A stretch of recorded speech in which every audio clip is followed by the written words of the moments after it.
Officer Daniel Mercer didn't hesitate when he raised his right hand and swore to tell the truth. Because in his mind, the truth was whatever he decided it would be. And that morning, standing in a cold American courtroom under fluorescent lights that hummed louder than the whispers in the gallery, he pointed straight at Ariana Brooks and told a story so clean, so confident, that it almost sounded real. A story about a black woman who refused to comply, who acted suspicious, who gave him no choice. And the room leaned with him, because men like Mercer were used to being believed, used to their badge filling in the gaps where facts should have been. And Ariana sat there in silence, hands folded neatly in her lap, her face unreadable, not angry, not afraid. Just still, the kind of stillness that people mistake for weakness, the kind that invites judgment. And you could feel it spreading across the room, in the way a juror avoided her eyes, in the way someone in the back row shook their head slightly as if the story had already been decided, and Mercer saw all of it. He felt it working in his favor, feeding his confidence, sharpening the slight curve of a smirk at the corner of his mouth, because to him, this was routine, another report, another testimony, another moment where his version of events would become the official record, and he leaned in just a little more, adding detail, polishing the lie, layering it with just enough authority to make it untouchable, while Ariana remained quiet, almost too quiet, like she wasn't even trying to defend herself, like she didn't understand what was at stake. But that silence wasn't empty. It was measured, controlled, the kind of silence that waits. And somewhere in that courtroom, unnoticed by most, a man in a dark suit sat perfectly still with his eyes fixed not on Ariana, but on Mercer. And if you were paying attention, really paying attention, you would notice the smallest cracks beginning to form, a timeline that felt too rehearsed, a detail that didn't quite land, a pause that lingered half a second too long. But Mercer didn't notice, because he believed he was in control, because he believed the story ended with her being dismissed, and him walking out the same way he always did, untouchable, unquestioned, right.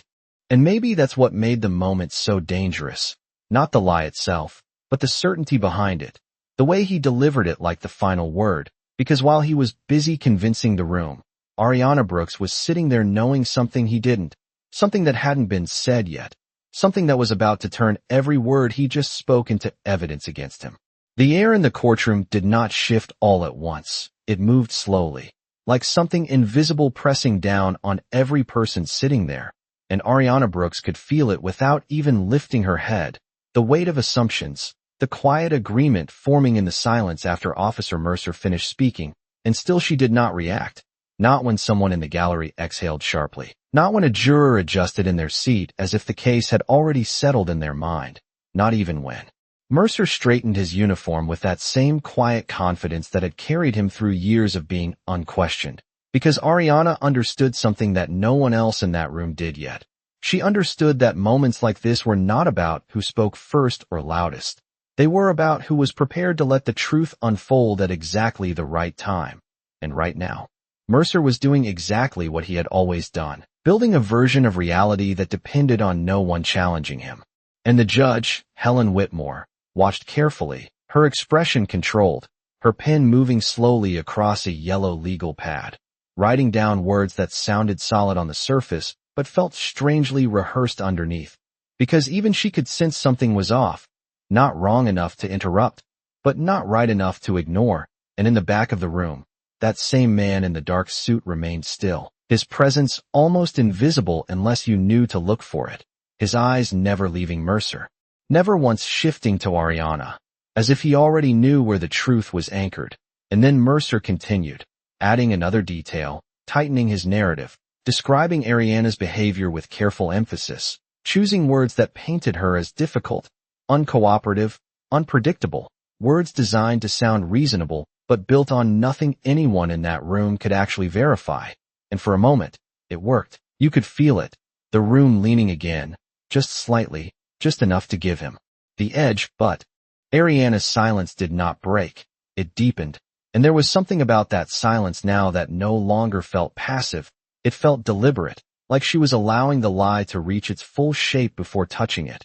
And if you were watching closely, you would notice the smallest shift in her posture, not defensive, not tense, just ready, as if she had been waiting for this exact version of events to be spoken out loud, because without that, there would be nothing to dismantle, nothing to expose. And Mercer, still unaware, delivered one final statement with absolute certainty, a sentence meant to close the door on any doubt. And when he finished, he stepped back slightly, confident that he had done enough, confident that the story would hold. But in that same second, the man in the dark suit leaned forward just enough to rest his hands on his knees, and Judge Whitmore paused her pen in midair, and Ariana Brooks slowly lifted her eyes for the first time, not toward Mercer, but toward the bench. And in that quiet, stretched moment, something changed, not loudly, not dramatically, but in a way that made the room feel like it was holding its breath, because the version of the story everyone had just accepted was about to meet something it could not survive. The silence did not break when Ariana Brooks lifted her eyes. It tightened, stretching across the courtroom like a wire pulled too far, and for the first time since Officer Mercer began speaking, the room was no longer reacting to him. It was watching her, trying to understand what had just shifted without a single word being said, and Judge Helen Whitmore noticed it immediately, the way attention moved, the way the energy in the room stopped leaning toward the badge and started hovering over the woman who had not defended herself once, and that was when she spoke, her voice calm but precise, asking Mercer to clarify one small detail, just one, a timestamp he had mentioned earlier, and it was a simple question, the kind that should have taken no more than a second to answer, but Mercer hesitated, just barely, just enough for it to register if you were paying attention, and then he corrected himself, smoothly, confidently, as if nothing had happened, but something had, because Ariana heard it, and so did the man in the dark suit, who now shifted slightly in his seat, no longer invisible, no longer passive, and Mercer kept going, trying to regain momentum, adding another explanation, reinforcing his version of events. But the rhythm was off now, the precision slightly blurred, and Ariana finally moved, not dramatically, not in a way that demanded attention, but in a way that redirected it. As she reached down slowly and adjusted the folder resting on her lap, a plain folder, nothing remarkable about it, except for the way she handled it, careful, deliberate, like it mattered more than anything else in that room. And Mercer noticed, not the folder itself, but the movement, the shift in control he could not quite explain, and for the first time, his confidence flickered, just a fraction, because something about her silence no longer felt like submission, it felt like timing. And Judge Whitmore leaned forward slightly, her pen no longer moving, her focus narrowing, and she asked another question, this one directed not at Mercer, but at Ariana, asking if she had anything to add, and for a moment, the room seemed to hold its breath again, waiting for the response they had already decided would not matter, but Ariana did not rush. She did not react emotionally.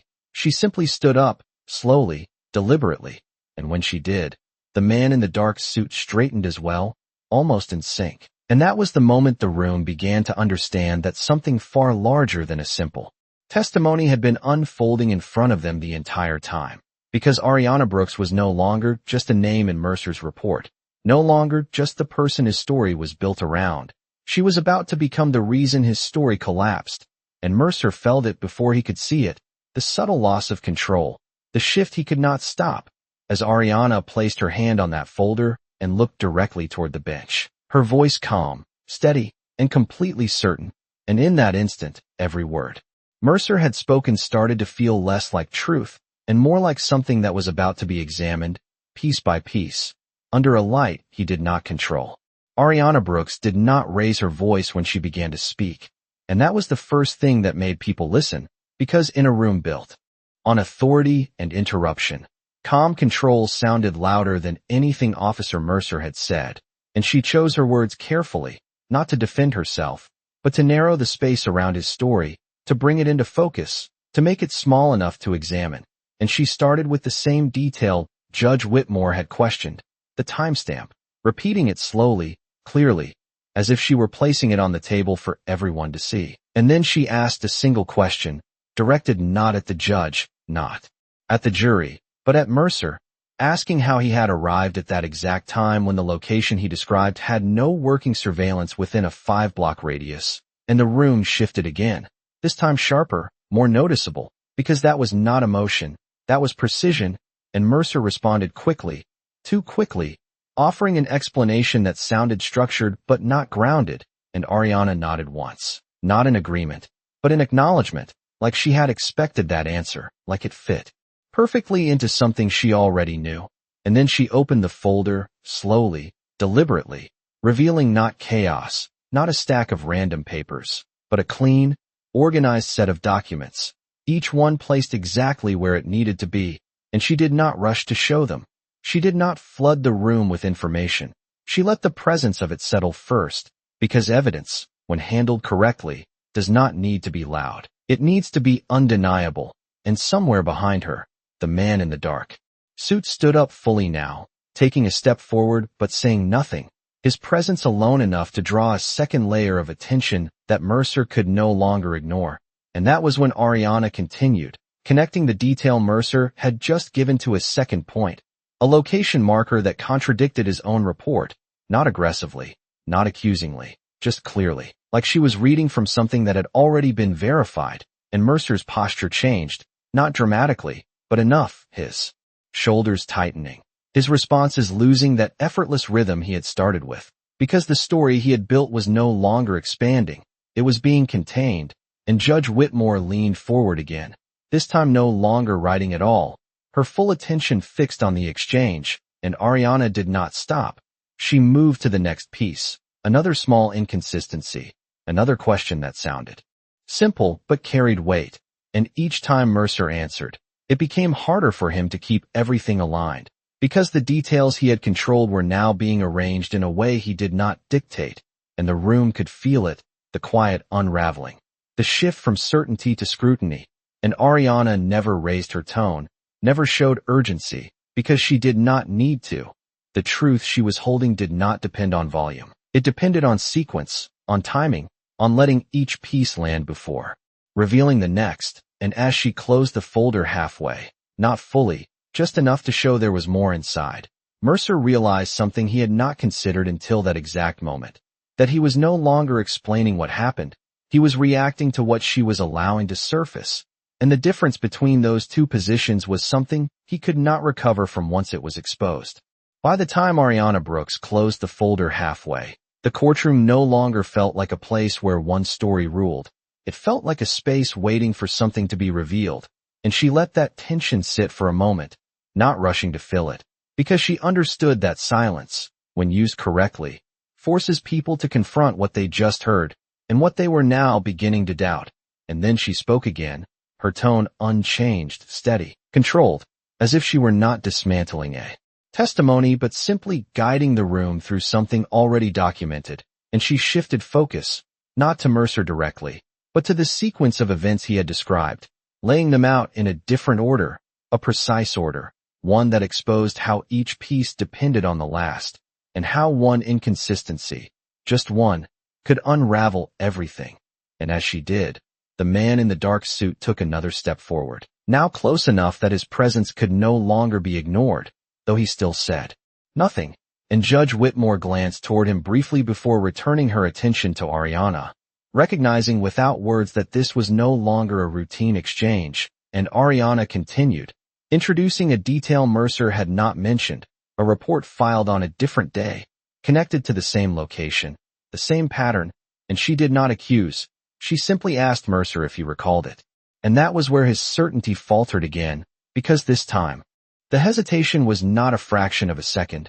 It lingered, long enough for the room to feel it. And when he answered, the confidence was thinner, the words slightly less anchored, and Ariana nodded once more, as if confirming something internally, before opening the folder again, this time just enough to slide a single document forward onto the table, not dramatically, not for effect, but with quiet intention. And she did not describe it in detail. She allowed Judge Whitmore to look at it.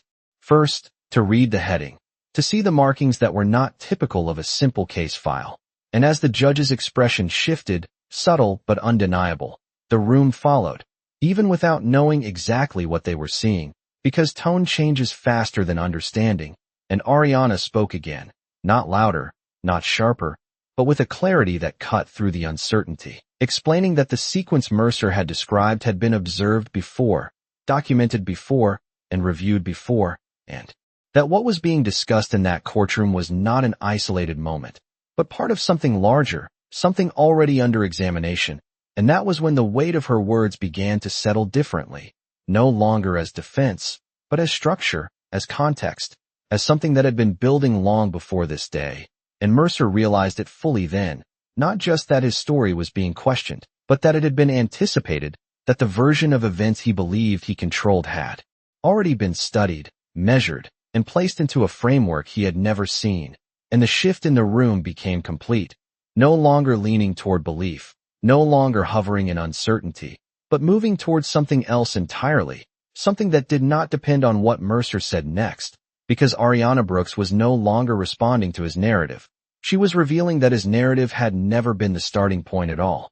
The realization did not arrive as a shock. It settled slowly, like something undeniable taking shape in front of everyone at once. And Ariana Brooks allowed that moment to breathe, because she knew the difference between revealing truth and forcing it. And right now, the truth was beginning to stand on its own, and she did not need to push it any further than necessary. And Judge Helen Whitmore leaned back slightly in her chair, her eyes no longer scanning documents but fixed directly on Ariana, waiting, not for clarification, but for completion. And Ariana understood that signal.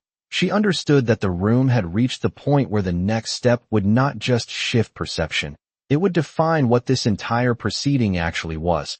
And so she moved with the same precision she had maintained from the beginning, sliding the document a few inches closer to the edge of the table, enough for it to be clearly seen. And then she spoke, not to challenge Mercer, not to accuse him, but to establish something far more controlled. She identified the document for what it was, not a report, not a complaint, but part of an ongoing federal review. And the words themselves did not come with emphasis, but their meaning landed heavier than anything said before, because they reframed everything. And Mercer felt it immediately, the shift from being questioned to being positioned. And for the first time, he did not respond right away, not because he did not have something to say, but because he was trying to understand what he was now standing inside of. And Ariana continued, connecting that document to a series of observations, dates, locations, patterns that were not random, not isolated, but consistent. And she did not rush through them.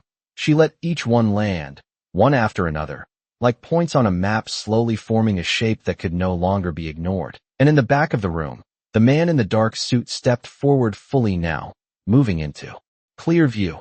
And when he did, something else changed, not just in the room, but in Mercer, because recognition flickered across his face, faint but unmistakable, the kind of recognition that comes when something you thought was distant suddenly stands directly in front of you. And Ariana saw it, but she did not react to it. She stayed focused, because this moment was not about him realizing. It was about everyone else understanding, and she made one final connection, one that tied Mercer's testimony directly into the larger framework she had been outlining, not through accusation, but through alignment, showing how his own words fit into the very pattern under review. And when she finished, she did not add anything else. She did not explain further. She simply let the silence return, but this time, it was different. It was no longer uncertain, no longer divided. It was complete, and Judge Whitmore looked down at the document once more, then back at Ariana, and then finally at Mercer.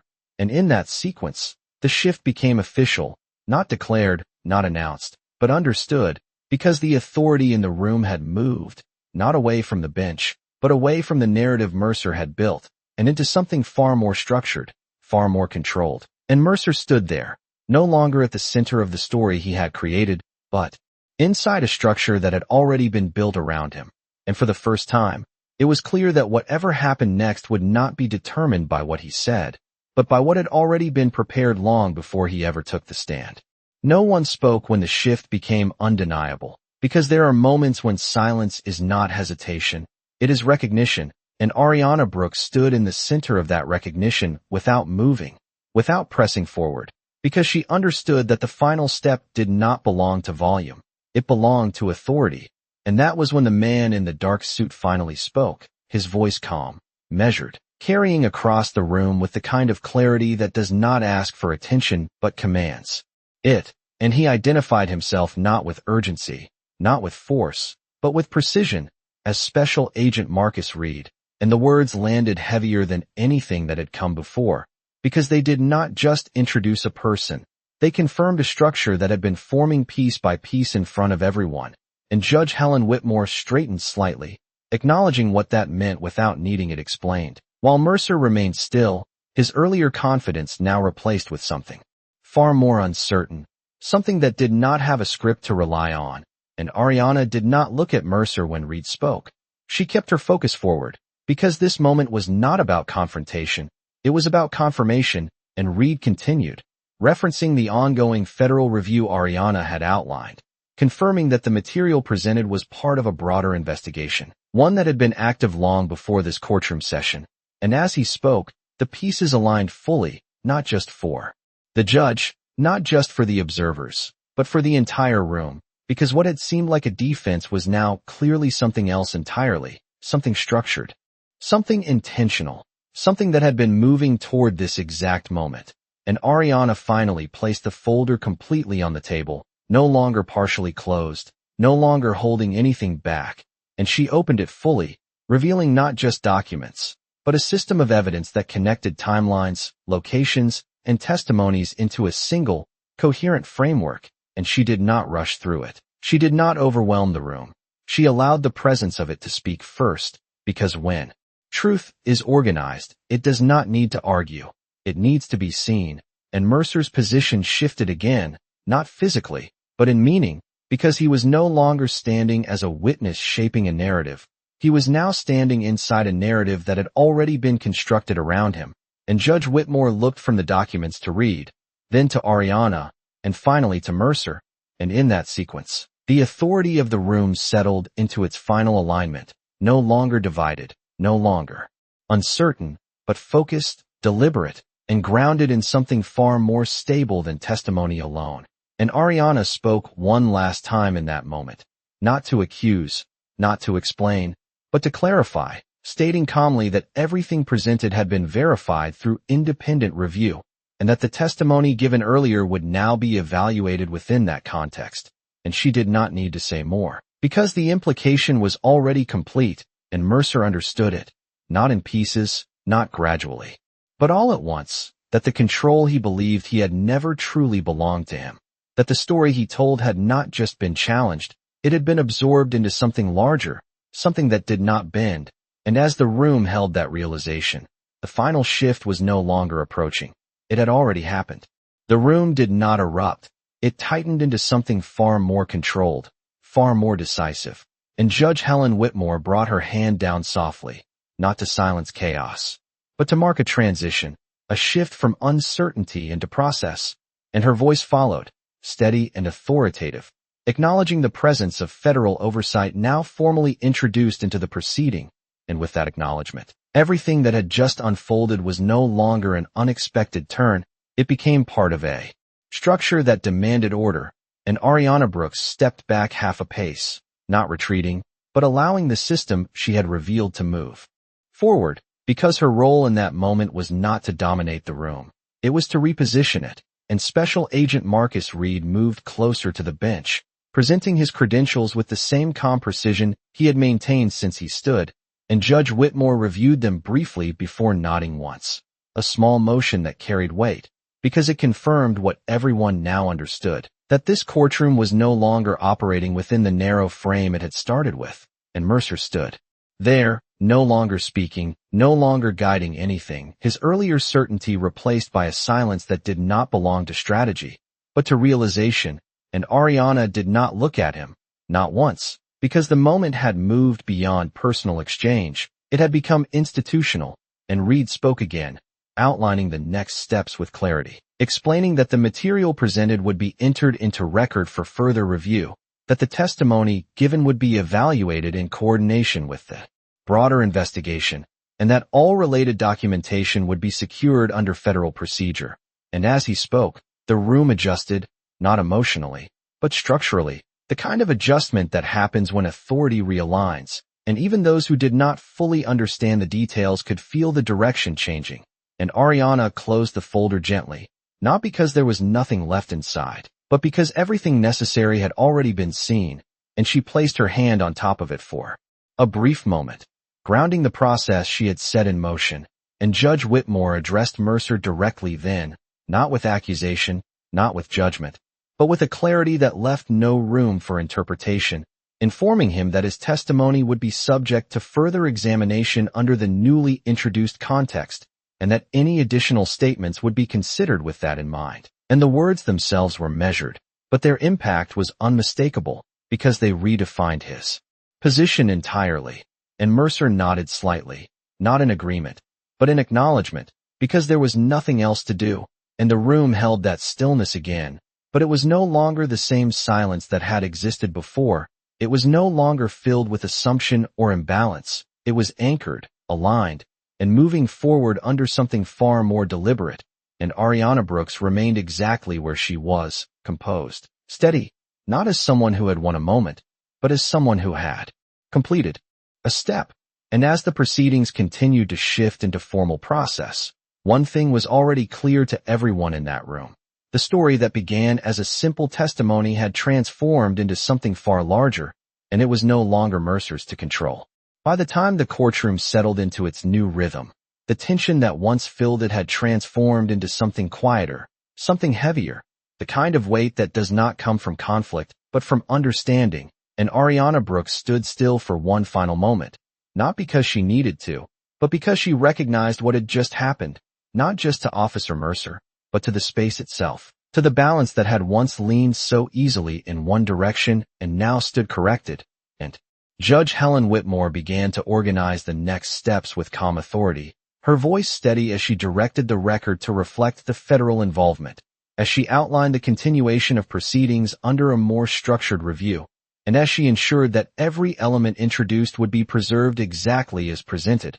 And in that process, there was no rush, no urgency, only precision. Because truth does not require speed when it is already complete, and Mercer remained where he was. No longer the center of attention, no longer the voice shaping the room, but a figure now defined by what had already been set into motion. And Ariana did not look back at him, not out of dismissal, but because the moment between them had already passed. It had served its purpose, and there was nothing left to resolve in that direction. And Special Agent Marcus Reed stepped slightly to the side, allowing the formal structure of the courtroom to take over once again, because even federal authority does not replace the system, it reinforces it when necessary. And the room, once filled with quiet judgment, now carried a different kind of silence, one that held reflection instead of assumption, one that no longer rushed to decide but waited to understand. And Ariana finally moved, not dramatically, not for effect, but with the same calm control she had maintained from the beginning, gathering the folder, closing it fully, and holding it at her side, not as a symbol of victory, but as a completed task. And as she turned slightly, preparing to step away from the center of the room, there was no announcement, no final statement, no need to explain what had already been made clear, because everyone present had seen it unfold in real time. The shift from confidence to scrutiny, from assumption to structure, from a story told to a truth revealed.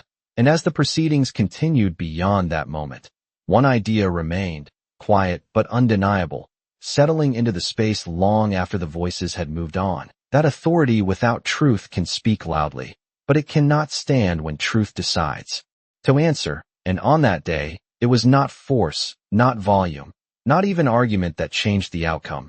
It was timing, precision, and the simple refusal to let a lie define reality.